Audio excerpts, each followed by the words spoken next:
ইউক্রেনের president Volodymyr Zelensky অভিযোগ করেছেন, রাশিয়ার প্রেসিডেন্ট ভ্লাদিমির পুতিনের সঙ্গে বৈঠকে বাধা দিয়ে যুদ্ধকে দীর্ঘায়িত করছে।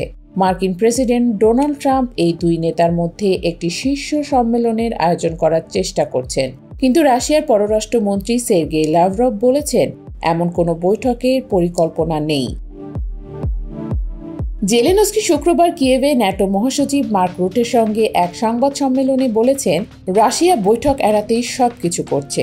ইউক্রেন রাশিয়ার বিপরীতে কোনো নেতার সঙ্গে বৈঠকে ভয় পায় না। তিনি ইউক্রেনের জন্য ন্যাটোর আর্টিকেল 5-এর মতো নিরাপত্তা গ্যারান্টি চেয়েছেন, যা একটি সদস্য দেশের ওপর হামলাকে সব সদস্যের ওপর হামলা হিসেবে বিবেচনা করে। রুট বলেছেন, ন্যাটো ইউক্রেনের সামরিক শক্তি বাড়ানো এবং পশ্চিমা নিরাপত্তা প্রতিশ্রুতির মাধ্যমে এই গ্যারান্টি নিয়ে কাজ করছে, তবে ফলাফল এখনও অনিশ্চিত।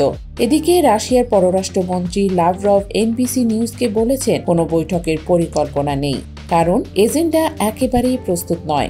তিনি জেলেনস্কির ওপর দোষ চাপিয়ে বলেছেন, ইউক্রেন কোনো বিষয়ে নমনীয়তা দেখাচ্ছে না, বিশেষ করে ন্যাটো সদস্য পদ এবং ভূখণ্ড সংক্রান্ত আলোচনায়। গত সপ্তাহে আলাস্কায় ট্রাম্প এবং পুতিনের বৈঠকের পর ট্রাম্প বলেছিলেন, তিনি পুতিন জেলেনস্কির বৈঠকের ব্যবস্থা করছেন, যেখানে তিনি পরে যোগ দেবেন।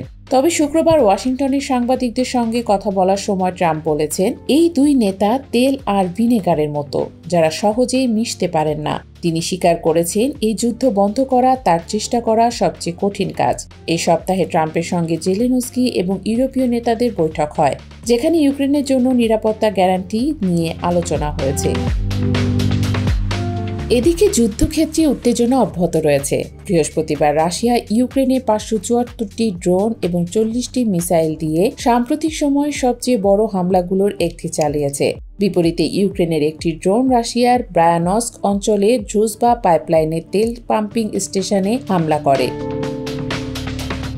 বিশ্লেষকরা বলছেন, পুতিন কেবল তখনই জেলেনস্কির সঙ্গে বৈঠকে বসবেন যদি কিয়েভ ইউক্রেনের ভূখণ্ড এবং সার্বভৌমত্বের ওপর মস্কোর ব্যাপক দাবি মেনে নেয়।